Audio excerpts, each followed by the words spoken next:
ಚಿಂದಿ ಉಡಾಯಿಸೋ ಖಾರ ಬಣ್ಣ ರುಚಿಯನ್ನು ನೀಡುತ್ತದೆ. ಮೆಣಸಿನ ಪುಡಿ ಚಿಂದಿ ಉಡಾಯಿಸೋ ಖಾರ ಬಣ್ಣ ರುಚಿ. ಲಾರಿ ಮಾಲೀಕರ 3ನೇ ದಿನದ ಮುಷ್ಕರ ಮುಂದುವರಿತಾ ಇದೆ. ಇಂದಿನಿಂದ ಹೋರಾಟ ಮತ್ತಷ್ಟು ತೀವ್ರಗೊಳಿಸುವುದಕ್ಕೆ ಲಾರಿ ಮಾಲೀಕರು ಮುಂದಾಗಿದ್ದಾರೆ. ಗ್ರಾಹಕರಿಗೆ ಇದರ ಬಿಸಿ ತಟ್ಟುವಂತಹ ಸಾಧ್ಯತೆ ಇದೆ.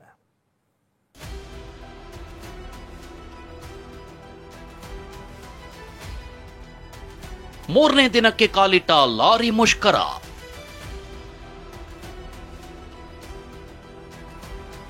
ಇಂದಿನಿಂದ ಮತ್ತಷ್ಟು ತೀವ್ರವಾದ ಹೋರಾಟ. ಅಗತ್ಯ ವಸ್ತುಗಳ ಬೆಲೆ ಇಂದಿನಿಂದ ಗಗನಕ್ಕೆ. ಸೋಮವಾರ ಮಧ್ಯರಾತ್ರಿಯಿಂದಲೇ ಶುರುವಾಗಿರೋ ಲಾರಿ ಮುಷ್ಕರ 3ನೇ ದಿನಕ್ಕೆ ಕಾಲಿಟ್ಟಿದೆ.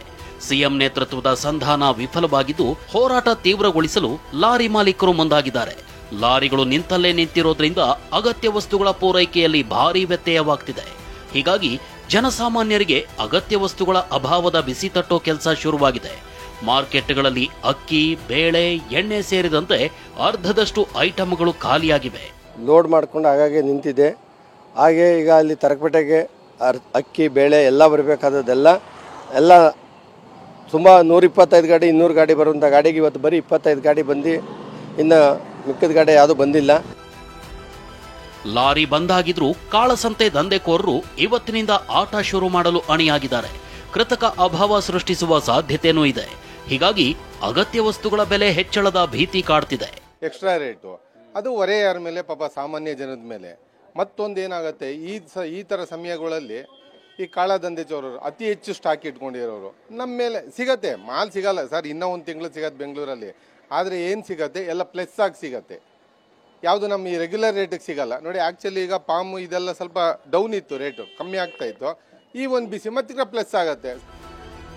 ಗೂಡ್ಸ್ ರೈಲಿನಿಂದ ಅನ್ಲೋಡ್ ಆಗ್ತಿಲ್ಲ ಗೊಬ್ಬರ, ಸಿಮೆಂಟ್. ಗೂಡ್ಸ್ ರೈಲು ಮೂಲಕ ಮೈಸೂರಿಗೆ ರಸಗೊಬ್ಬರ, ಸಿಮೆಂಟ್ ಬಂದಿದೆ. ಆದ್ರೆ 400ಕ್ಕೂ ಹೆಚ್ಚು ಲಾರಿಗಳು ನಿಂತಲ್ಲೇ ನಿಂತಿರೋದ್ರಿಂದ ಐಟಂಗಳು ಅನ್ಲೋಡ್ ಆಗ್ತಿಲ್ಲ. ಮುಷ್ಕರದ ಬಗ್ಗೆ ಪ್ರತಿಕ್ರಿಯಿಸಿರೋ ಸಾರಿಗೆ ಸಚಿವರು ಕೇಂದ್ರ ಡೀಸೆಲ್ ದರ ಹೆಚ್ಚಿಸಿದಾಗ ಯಾಕೆ ಪ್ರತಿಭಟಿಸಿಲ್ಲ ಅಂತ ಪ್ರಶ್ನಿಸಿದ್ದಾರೆ. ₹2 ಜಾಸ್ತಿ ಆಗಿದೆ, ಇಳಿಸಿ ಅಂತ ಹೇಳ್ತಾರೆ. ದಕ್ಷಿಣ ರಾಜ್ಯಗಳಲ್ಲಿ ನಮ್ಮದೇ ಕಡಿಮೆ ಇರೋದು ಡೀಸೆಲ್ ಬೆಲೆ. ಕೇಂದ್ರ ಸರ್ಕಾರ 2015ರಲ್ಲಿ ₹49 ಇತ್ತು ಡೀಸೆಲ್. ಈಗ ಎಷ್ಟಾಗಿದೆ? ₹92 ಆಗಿದೆ. ಕೇಂದ್ರ ಸರ್ಕಾರನೂ ಬೇಕಾದಷ್ಟಲ್ಲಿ ಡೀಸೆಲ್ ಬೆಲೆ ಏರಿಕೆ ಮಾಡಿದ್ರಲ್ಲ, ಆಗಲೂ ಸ್ಟ್ರೈಕ್ ಮಾಡ್ಬೋದಿತ್ತಲ್ಲ. ಪ್ರಮುಖವಾಗಿ ಡೀಸೆಲ್ ಬೆಲೆ ಇಳಿಕೆ ಮಾಡಬೇಕು ಅಂತ ಲಾರಿ ಮಾಲೀಕರು ಆಗ್ರಹಿಸುತ್ತಿದ್ದು ಸರ್ಕಾರ ಒಪ್ತಾ ಇಲ್ಲ. ಹೀಗೆ ಆದ್ರೆ ಮುಂದೆ ರಾಜ್ಯದ ಜನತೆಗೆ ಸಂಕಷ್ಟ ತಪ್ಪಿದ್ದಲ್ಲ. Bureau report, TV9.